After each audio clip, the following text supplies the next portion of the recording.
Hey everybody, it's your girl Bunny. To all of my returning subscribers, hey, how you doing? And for those of you who are new to the channel, welcome. Kick your feet up, subscribe to this family-friendly channel, and don't forget to click the notification bell so you don't miss any posts. Also follow me on Instagram at the same profile name so you don't miss the sneak peeks of what's coming up next. In this video, it's Life Therapy with AJ Johnson, helping Dawn Presley understand her identity. I give a full episode recap with photos offset to the side, and then I give my review at the end. No need to dig around. I keep all of the minute marks in the comments. It's all coming up next. AJ received a letter from Dawn Presley about her internal and identity issues. Let's take a look at her story. My mother is white and my father is black. I was raised by my mother's parents who felt some type of way about people of color. When it comes to who I am, all of that identity comes from my grandparents. I can't identify as a black woman. Growing up, my mother would always check the white box for me. I'm now married to a black man, and he reminds me that he and the world see me as a black woman. I disagree with him and the world. I see myself as brown.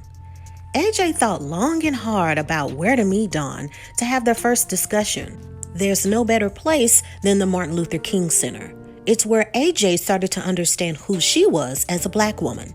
Dawn is super excited to see AJ and is floored by her style and beauty. She didn't expect AJ to physically be there. She thought maybe virtually. Dawn grew up always learning from her grandparents she was neither white nor black, but that she was brown. When her mother was pregnant, she had a target on her back because she not only had children with a black man, but later on married one. Dawn didn't start to have identity issues until the age of 27. She's now 30. AJ wants to know what sparked the curiosity in researching and understanding her identity. Dawn explained that there was a particular president in office that made a lot of people in her community say unexpected things to her. It brought the worst out of people. This opened Dawn's eyes to see that the world is not how her grandparents told her that they see her. She can't choose one side because both parts represent who she is collectively. When people debate about certain topics, she just stays quiet. She just wants to be neutral. AJ wants to start the journey with Dawn to see who she is as a person. We learned Dawn's husband was born and raised in Atlanta, Georgia. He was the first person to challenge her in identifying who she was. She moved to Georgia for a job opportunity. They dated for about a year before getting married. Dawn feels like they didn't take enough time to get to know one another, and maybe this was the first time he had been with someone whose immediate family was white. He's definitely pro-black, she says. AJ feels in Dr. Tart about Dawn. She feels it's interesting how Dawn's letter brought up matters that AJ had difficulties dealing with growing up. AJ grew up in a predominantly white neighborhood and schools. It wasn't until the age of 14 when AJ visited the MLK Center and then went to Spelman, where she got her all-around understanding of her own community and people. AJ wants to address the soil of Dawn first. The foundation soil growing up for Dawn, AJ feels, has a lack of encouragement, support, and courage. Lack of those things didn't allow her to make an indication of her own self. Dawn has also asked AJ to help her work out some anger issues towards her mother. Dawn meets Dr. Tart, and AJ wants her to feel comfortable speaking with him. She knows him. She trusts him dearly. He has several years of experience when it comes to marriage and the layers when it comes to understanding family. Dr. Tart received quick notes about her curiosity and request, but he wants her to directly explain certain things in more detail. He wants to start with her request and wants when it comes to her mother. Dawn says it plainly. She lives in a world where she has to pick a side. Now he wants her to explain why she feels that someone is making her pick a side. She feels her family, the world, and certain people around her make her feel like she has to do so. Dr. Tart wants her to look in the mirror and describe what she sees. She says, "I see a beautiful woman, a perfect individual in my eyes, and neither black nor white. I just see light skin." Dr. Tart wants her to describe, on a scale from 1 to 10, 10 being the best, How satisfied are you with your life right now? And she replies, a 5, because I don't know who I am really. I won't be a 10 until I figure it all out. For example, why do I do the things that I do or say the things that I say? Where does that come from? I've been struggling with it for a while. He explains that most of the time when we try to figure out who we are, the base are our parents. Is mom a part of that 5? Can mom do anything? What do you need exactly from your mother? She explains that she needs acceptance, love. I need her to understand me for me. Growing up, she wasn't there. She was there, but not really. My grandparents raised me. She was a teenager when she had me, and I don't feel that she was ready to be a parent at the time. She didn't come back for me either. When you matured, I would have thought she would have came back. Dr. Tart learns that her grandparents said that she didn't have to pick a side or say how she identified, but they checked white when it came to certain documentation for her. AJ, while listening backstage, finds that information is very interesting. Her main concern was her mom not being there. Her mom is aware of how she feels too. Don has 3 children, 2 girls and 1 boy. He wants Dawn to understand her mother needs to own what happened when it comes to not being there for her. She also shares things with her husband that can be complex. She wants him to watch what he says sometimes because she is from both worlds. If she has white friends over, there's certain things that he shouldn't say, and vice versa. Dr. Tart finds it interesting that there's a split. Why do her friends have to be categorized? She feels once again that the world makes you differentiate the two. Now it's time to meet Dawn's mother, Theresa. There is then a family photo posted on the monitor, and he wants Dawn to describe what she sees in the photo. Dawn says happiness and love. The people in the photo are her grandparents, herself, and mom. Now it's Theresa's turn to describe the photo. She says family, love, and overcoming. He wants to know, how do you think the world sees this photo? Theresa feels that they probably will only see Dawn because she has a different skin color. Dr. Tart describes the mirror exercise that he shared with Dawn. Now he requests that she do the same thing. Describe what you see. Theresa says, I see my beautiful lashes. I'm beautiful, fierce, overcoming, a mother, grandmother, and warrior. He wants her to explain the overcoming description. She feels that since having a child at 17 by a black man, she went through a lot. She didn't know at the time that her family felt some type of way about people of color. She overcame verbal, mental, and physical abuse from her family. Her father even threatened that if she kept the baby, she was no longer welcomed in his house. Now Dr. Tart wants Dawn to express what she needs from her mother. She describes a better bond. She has children as well, and their bond is very strong and close, and she doesn't feel that with her own mom. Theresa claims that she always tried to love Dawn, but she was always resistant. She made it very evident that she didn't want to receive her love. Now she does. Before she didn't. It wasn't until Dawn saw Theresa love her other children that she then wanted to receive it now that she's 30. She says Dawn beats her down a lot with her words. Dawn clarifies that she had her first child at 14 and she was focused on herself at the time. She couldn't receive her love because she gave all her love to her children. All Dawn thought she knew how to do is just love.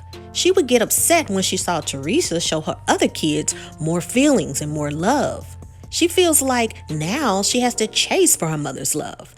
Dr. Tart will address more once he's spoken to Brandon, Dawn's husband. He wants Brandon to know Dawn rated herself overall when it comes to her life of satisfaction at a 5 on a scale of 1 to 10. Maybe she feels like she can take that higher if her relationship with her mother and from her husband was different. She already expressed certain things to her mom. Now she must specify as much as possible what she wants from Brandon. He wants them to sit closer, hold hands, do whatever they can to receive and communicate the messages well. She tells Brandon she wants better communication. She wants him to listen more. They're both from different backgrounds, and she just wants him to accept her. She's a woman of color, but certain things that he says hurts her feelings. They're not a color, they're just people. Brandon says that he understands that they need better communication, and he can accept all of her emotions, and he acknowledges them. Although he says that he can't just shut down the aspects of color. How he grew up makes it difficult. He's a black man in America.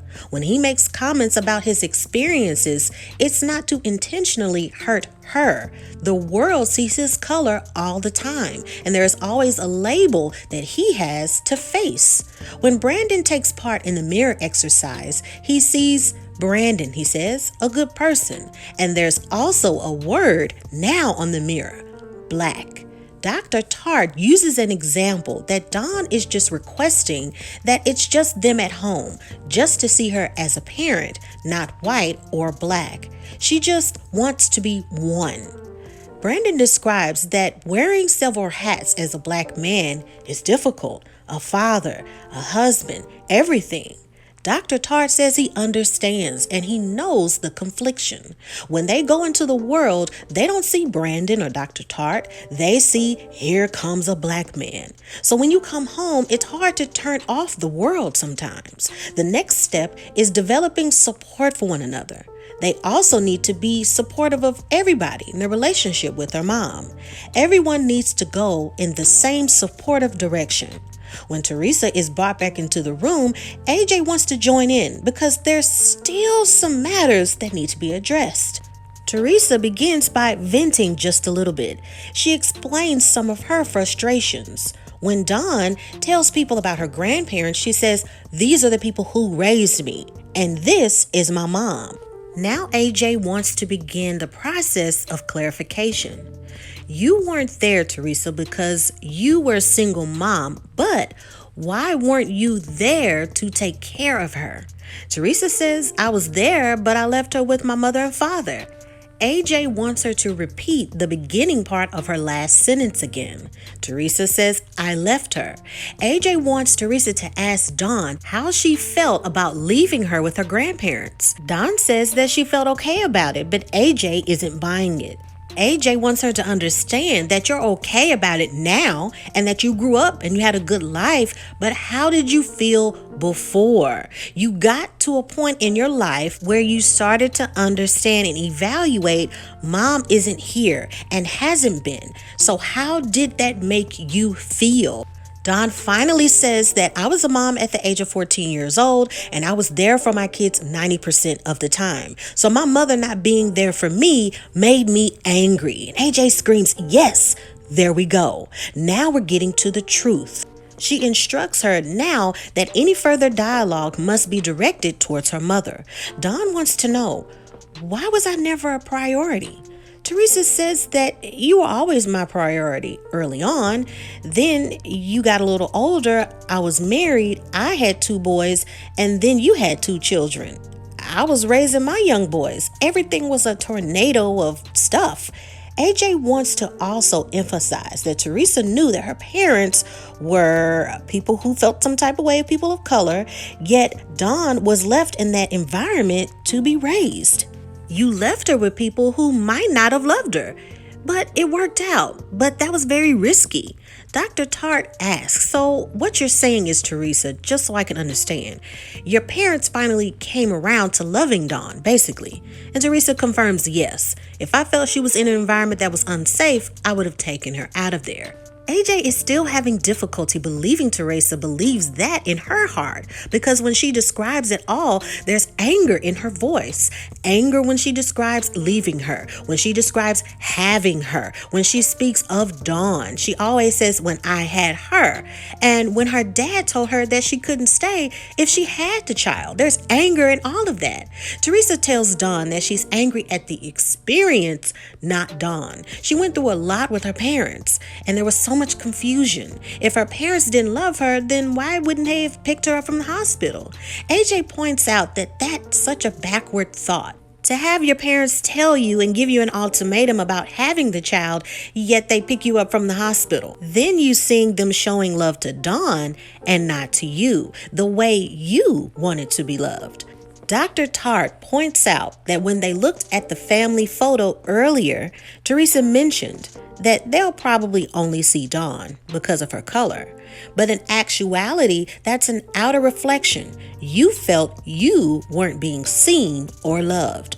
Theresa expresses that she's happy to get love and acceptance from her children and grandchildren, even if it's not the same with her parents. Brandon is now more understanding to Theresa's experiences. Also, that Dawn was never treated like a top priority from her because she was a new mom herself with boys and a husband.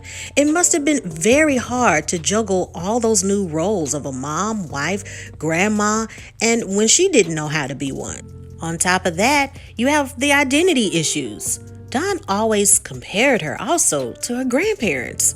Dawn says that she doesn't want her to be anyone else but herself. All she wants from this point out is her mother. AJ wants them to know that this journey is just the beginning. More conversations need to happen, and safe environments need to be there to where everyone can express how they feel. They also have individually several layers of healing. They all agree that they will continue to move forward in the healing and growth process. AJ closes with notes. So often we build our lives in what we tell ourselves is the truth, as opposed to what really is the truth. I have observed in many life therapy sessions that when I ask, how do you feel? And there's a safe space for feelings, that's when healing breakthroughs begin. Dawn and Theresa wanted love from their parents. Their story has so many layers. You have to start in the soil. Do not be afraid of life therapy or the healing process. And now it is time for your favorite part of the video. That's right, my review. Wow, AJ was so right. This story has so many layers to it. Identity, family, children, marriage, family dynamic, a lot. There's so much going on because I immediately thought about the children of Theresa and Dawn. Like, ooh, there are more generations that are in this ball of confusion. Oh my goodness, it's a lot of stuff going on. I don't even know where to begin. I guess I can just go from individual to individual. Let's start with the mother. Let's start with Theresa and her saying that there's anger with her parents. So you're this kid, you already know, when she says that she didn't know her, I have to say in this video, let me clarify that when I say feel some type of way about people of color, it's because I don't want to say the R word in the video because YouTube will flag or have a certain penalty when there's certain words that are being said. And if I said that same word several times in the video, when that description was given, the video will be flagged. So I didn't want to risk this video being taken down. So that's when I say feel some type of way about people of color, because I'm just being, safe for the channel and for the video. Okay, so moving forward. So you have Theresa who grows up. She's this kid, okay? When she says that she didn't know that her parents felt that type of way about people of color, I don't believe that. I honestly feel that she knew that her parents always felt some type of way. Did they just go into the room themselves when they had these thoughts and just say those things in the bedroom and didn't let their kids hear that? I don't believe it. I believe that she knew that her parents were saying certain things. She just kind of put it to the side like, I don't know why my parents feel that way, because she ended up being in a relationship with a black man, having children, and then remarrying a black man and having more children.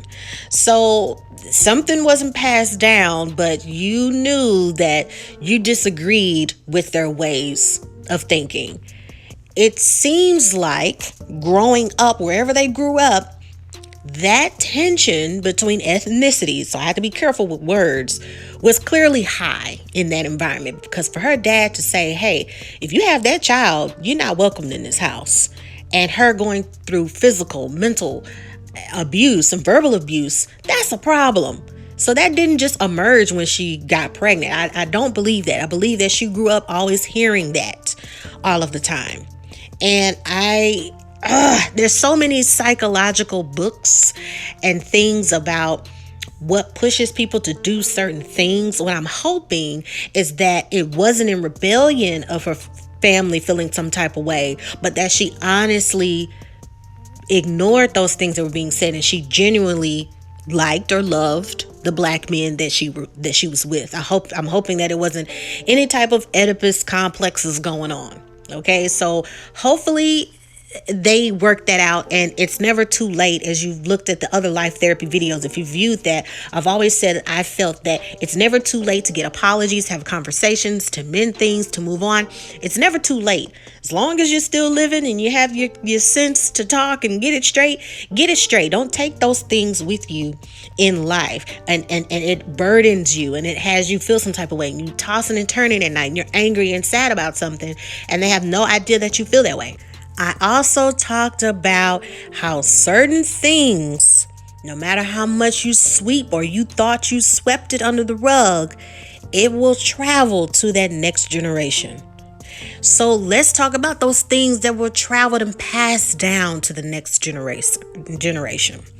The lack of love, compassion, and communication. When AJ could sense, and she knew right off the bat, there's no support system, there's no encouragement, none of that exists when it comes to that dynamic and family. Then when we have Dawn, who's born, and her grandparents have the realization, wow, this is a person. Okay, I love my granddaughter. I see you in a different light. I don't have a problem raising you. It's like clearly they had some type of love for her because they raised her. But as AJ mentioned, you placed her in an environment that could have been really dangerous and harmful. She says that she wouldn't have put her child in that situation, but she was young. She didn't raise her. She wasn't there. It was just kind of like, here you go, type of situation. It's so many layers with that abandonment. The anger of that abandonment. But let's be real. This is when it starts to get super sticky and muddy. With Dawn's grandparents, in raising her from a privileged perspective, let me explain that. With them telling her that you're not this, you're not that, you're brown, that's just, people shouldn't make you choose. There's murky water with that. Let me just clarify that I honestly do feel that in this country, due to the history, we have been forced to say what we are. Not only was it a systematic and systemic system that made us do it, it then had a domino effect to people. It's so difficult to think about certain words to make sure that it doesn't get flagged in this video. The history of this country when it came to slavery and the identification and knowing who you were was because of that R word. Then when we started to have the mixing going on, and there were laws that were saying, even if you have a little bit of black in you, you're black. Or you're not even a full person.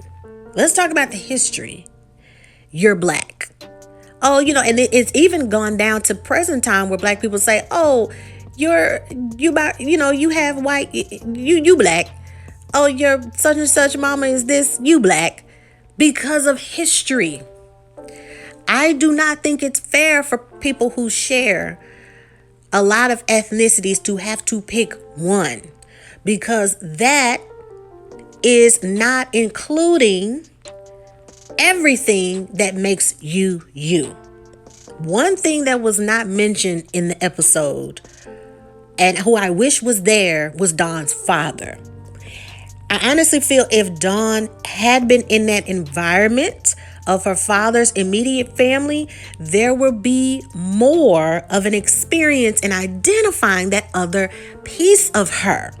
This would have allowed her to understand both sides, so she wouldn't feel empty and have an identity issue or crisis or whatever you want to call it.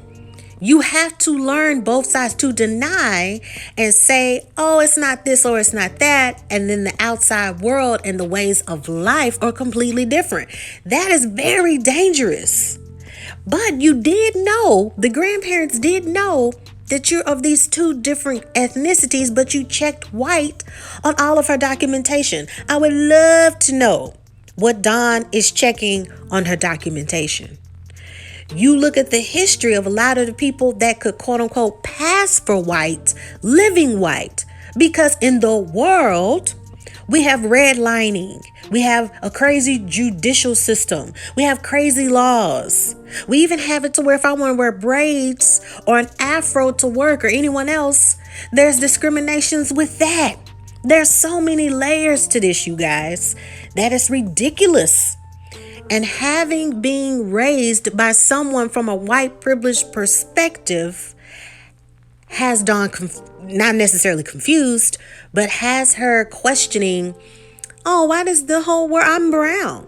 That is perfect in a Sesame Street world. That would be great. If I could go out into the world and people can just see me as Bunny and all my accolades and how talented I am, how caring I am, that would be great. That would be wonderful. But that ain't it right now. Somewhere down the road, maybe, but that's not the reality. When her husband said that I cannot shut off my experience, I'm a black man in America, that is facts. And the fact that she can't understand both sides to her, that can be critical, because I immediately thought about Theresa's kids and Dawn's kids. And what are they learning and hearing and saying and doing? It's very important.